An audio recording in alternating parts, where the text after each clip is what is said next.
Quais filmes a Marvel nunca lançou? O universo cinematográfico nos presenteou com muitos heróis, mas você não faz ideia das versões que poderíamos ter tido. Tem filmes solo que caíram no esquecimento, tem continuações que nunca vieram, tem coisas que você nunca imaginou que um dia foram cogitadas. Hoje você vai conhecer todos os filmes cancelados da Marvel.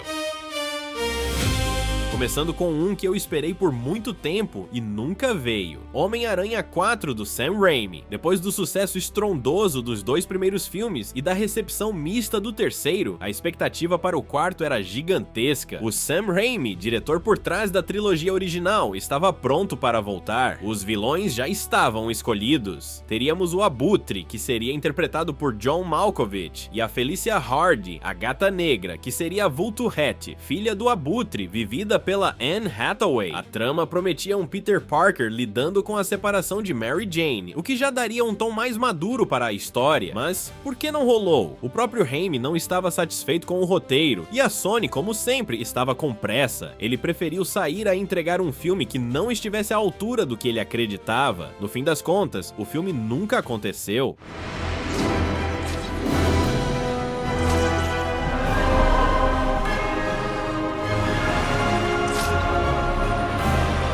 Falando em Homem-Aranha, lembra do Venom do Topher Grace em Homem-Aranha 3? Pois é, a Sony tinha planos para um spin-off solo do personagem, logo depois daquele filme. O roteiro inclusive seria escrito pela dupla Rhett Reese e Paul Wernick, os mesmos que nos deram o Deadpool. Mas o fracasso crítico de Homem-Aranha 3 e a decisão de rebootar a franquia com Andrew Garfield acabaram com esses planos. É curioso pensar que teríamos um filme solo do personagem bem diferente do que vimos depois. Oi, Parker.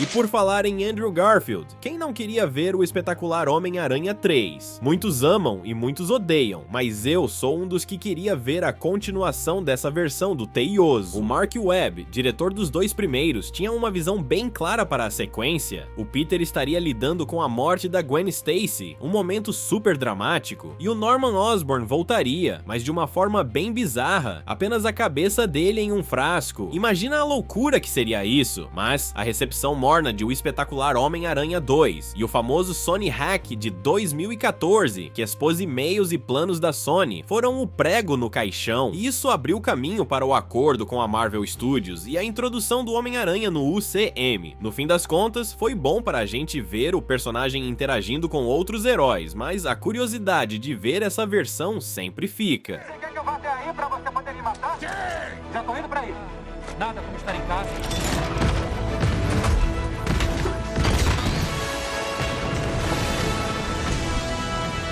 Diretamente ligado a isso, teríamos o filme do Sexteto Sinistro, com direção do Drew Goddard. A ideia era um filme focado nos vilões, mostrando a formação e as motivações de personagens como o Dr. Octopus, Abutre, Rhino e outros. Seria uma abordagem inovadora para a época. Um filme de vilões antes mesmo de Esquadrão Suicida, mas novamente o Sony Hack e o reboot da franquia do Aranha no UCM fizeram com que esse projeto fosse engavetado. Você progrediu. Já fiz uma lista. Tá pensando em quantos homens? Eu quero um grupo pequeno. Tudo o que você precisa já está na Oscorp. Quem é nosso primeiro voluntário? Alexei Sitsevich. Atualmente cumprindo prisão perpétua. Ótimo. Comece com ele. Pulando para outro projeto de vilão, quem lembra do El Muerto? Sim, aquele filme que teria o Bad Bunny como protagonista. A Sony tentou emplacar esse personagem, que é um lutador com superpoderes, mas o projeto enfrentou problemas desde o início. Conflitos de agenda do cantor e as greves de Hollywood foram os principais motivos para o cancelamento. Se esse filme saísse, sinto que teríamos mais um para compor a turma de Morbius, Kraven e Madame Teia. Outro projeto da Sony que não viu a luz do dia foi Gata Negra e Sabre de Prata. A Gina Prince Bythewood estava escalada para dirigir, e a ideia era juntar as duas personagens em uma aventura, mas a Sony decidiu em algum momento que seria melhor separar as histórias em filmes solo. O problema é que nenhum dos dois filmes solo também saiu do papel, mais um que ficou só na promessa. Agora vamos voltar um pouco no tempo, para a era Fox do Quarteto Fantástico. Depois do segundo filme, havia planos para o Quarteto Fantástico 3, com o Tim Story novamente na direção, a trama traria a introdução dos filhos de Reed e Sue, Franklin e Valeria Richards, e o retorno do surfista prateado, mas a bilheteria abaixo do esperado do segundo filme fez com que a Fox perdesse o interesse em continuar a franquia. E assim, o sonho de ver o Quarteto Fantástico em uma terceira aventura foi por água abaixo.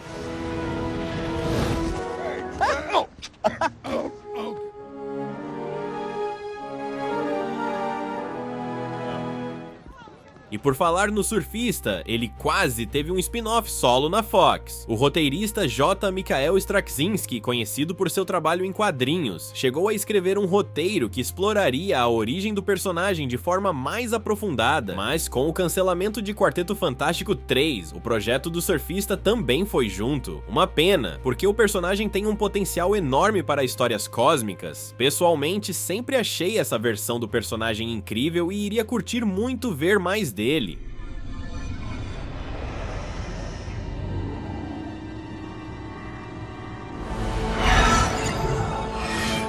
Mas antes de tudo isso, lá nos anos 80, quase tivemos uma ópera rock do surfista prateado. Sim, você ouviu direito. O produtor Lee Kramer, empresário da Olivia Newton-John, queria fazer um filme com ela no papel de Ardina, e a trilha sonora seria nada menos que do Paul McCartney. O mais legal é que o próprio Jack Kirby e Stan Lee chegaram a fazer uma graphic novel baseada nessa ideia, mas infelizmente a falta de financiamento impediu que essa loucura musical e cósmica se tornasse realidade. Imagina só, Paul McCartney cantando sobre Galactus. Saindo um pouco do universo do Aranha e do Quarteto, vamos para os X-Men. Quem lembra de X-Men Origens Magneto? O roteiro, escrito por Sheldon Turner, era descrito como o pianista encontra X-Men e mostraria o Magneto caçando nazistas após a Segunda Guerra Mundial. Seria uma história de origem sombria e poderosa para um dos maiores vilões da Marvel, mas o fracasso de Wolverine Origins fez com que a Fox repensasse seus planos. No fim, muitas das ideias desse roteiro foram incorporadas em X-Men Primeira Classe, o que pra mim casou perfeitamente com a proposta do filme e deu um background legal tanto pro Eric quanto pro Charles.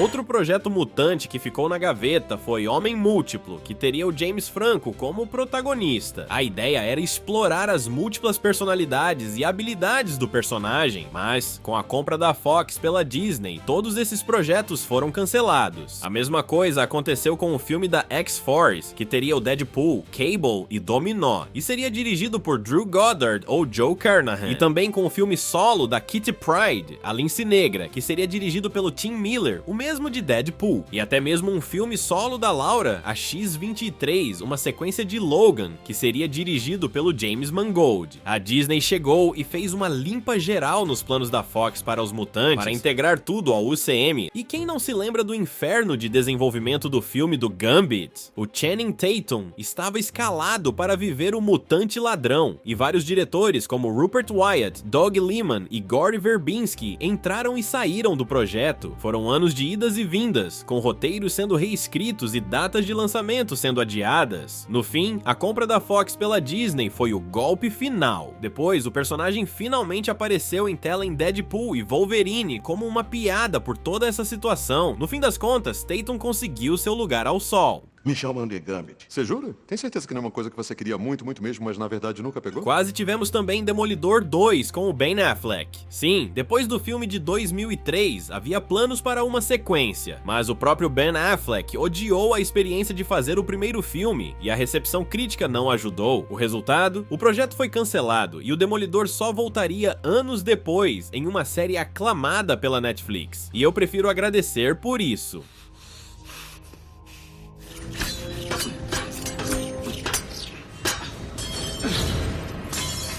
Outro projeto que não vingou foi Motoqueiro Fantasma 3, Amanhecer da Escuridão. Depois de 2 filmes com o Nicolas Cage, que dividiram bastante a opinião do público, havia a ideia de um terceiro, mas o próprio Cage perdeu o interesse no personagem, e os direitos voltaram para a Marvel. Talvez seja melhor assim. Será que veremos o personagem nas telonas em breve? Espero que sim.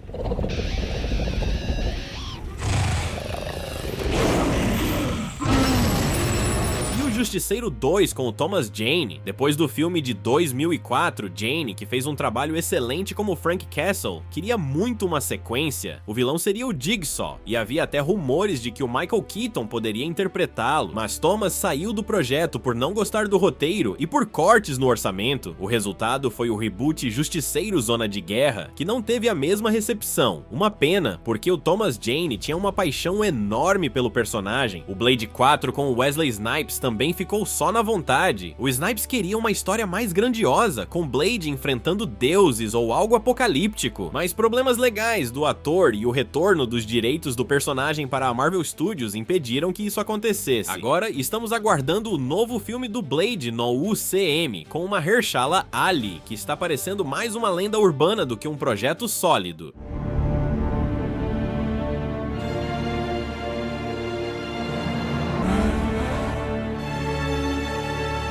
Lembra que os Inumanos seriam um filme? Pois é, lá em 2014, a Marvel Studios anunciou um filme dos Inumanos como parte da fase 3, com lançamento previsto para 2018. Mas devido a conflitos criativos entre Kevin Feige e Ike Perlmutter, o projeto foi engavetado como filme e acabou virando uma série da ABC. E a gente sabe o que aconteceu com essa série, né? Foi um desastre total. Era melhor ter ficado só na ideia do filme mesmo do que trazer à tona aquela desgraça.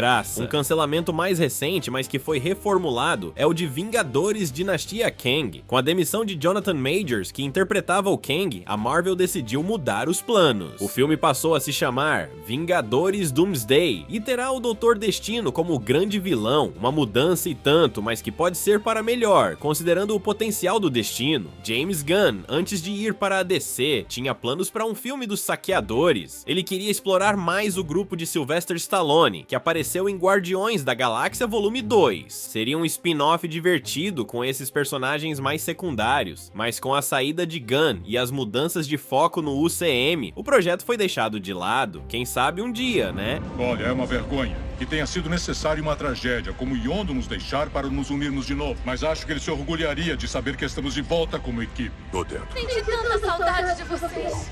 Topo. É isso aí.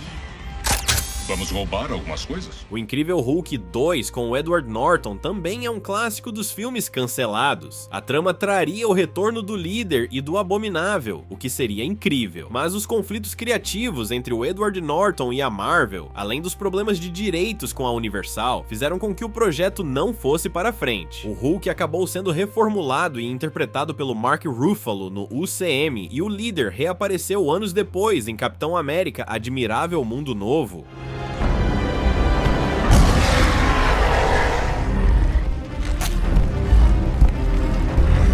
Existia também a ideia de fazer um filme da treinadora. Depois de sua aparição em Viúva Negra, houve conversas sobre um filme solo da personagem, mas a recepção não foi das melhores, e a Marvel decidiu focar em outros projetos, como os Thunderbolts, onde a treinadora pôde ter um papel bem curto, diga-se de passagem. Às vezes é melhor deixar alguns personagens como coadjuvantes mesmo.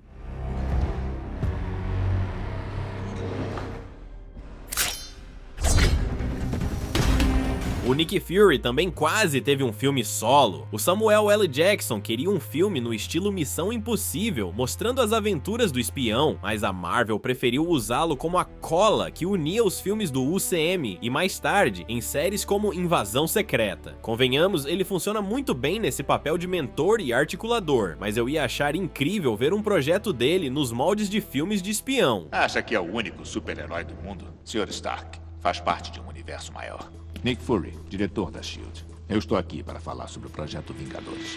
O Falcão Noturno, um personagem menos conhecido da Marvel, também teve conversas sobre um filme solo, no estilo Batman da Marvel, mas o projeto nunca saiu do papel, e a prioridade foi dada a outros heróis mais populares. E o Quarteto Futuro? Esse projeto está em desenvolvimento desde 2005. A ideia era trazer um grupo de crianças com superpoderes, mas a Marvel Studios achou o tom muito infantil para o início do UCM, e o projeto foi engavetado. Talvez agora, com a introdução de mais personagens jovens, ele possa ter uma nova chance ou ser incorporado em outro título. Agora vamos falar de projetos que teriam versões bem diferentes das que conhecemos. O Cavaleiro da Lua quase teve um filme solo lá em 2006. O James Gunn, antes de Guardiões da Galáxia, chegou a apresentar um pitch para o filme, mas o projeto não foi para frente, e anos depois ganhamos a série do Disney Plus, que eu particularmente gosto bastante. Às vezes o tempo certo para um personagem é outro.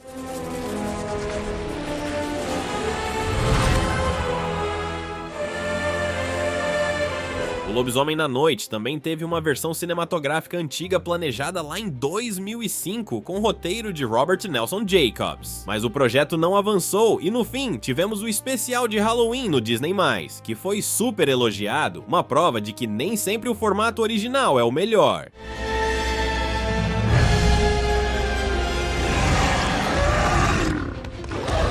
O Homem-Formiga do Edgar Wright, essa é uma das histórias mais famosas de o que poderia ter sido. A versão do Wright era mais focada em um filme de assalto com menos conexões pesadas com o UCM, mas ele saiu do projeto por diferenças criativas com o comitê da Marvel, que queria um filme mais integrado ao universo compartilhado. O Peyton Reed assumiu a direção e entregou um filme divertido, mas a gente sempre fica imaginando como seria a versão do Wright. Você é demais! Não! Antônio! Oi, desculpa. Oi. Tá tudo bem. O Pantera Negra quase teve um filme com o Wesley Snipes lá nos anos 90. O Snipes tentou por anos emplacar o projeto, mas a tecnologia da época e a falta de visão dos estúdios impediram que isso acontecesse. Felizmente, anos depois, tivemos o filme do Chadwick Boseman, que foi um marco na história do cinema. A Viúva Negra também teve uma versão de filme solo escrita pelo David Hayter, o dublador do Solid Snake, lá em 2004. Mas o fracasso de filmes com protagonistas femininas na época, como Elektra e Mulher Gato, fez com que o projeto fosse cancelado. Demorou, mas a Viúva Negra finalmente ganhou seu filme solo, mesmo que tardiamente.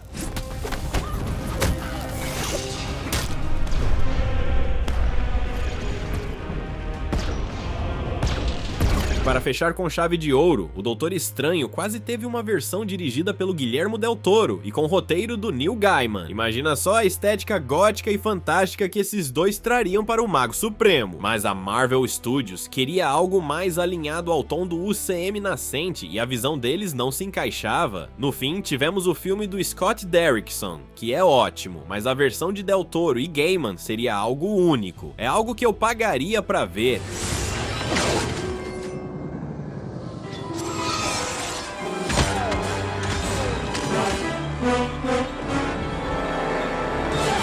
E aí, qual desses filmes você mais queria ter visto? Qual te deixou mais curioso? Tem mais algum que não mencionamos? Não esquece de comentar, quero muito saber sua opinião.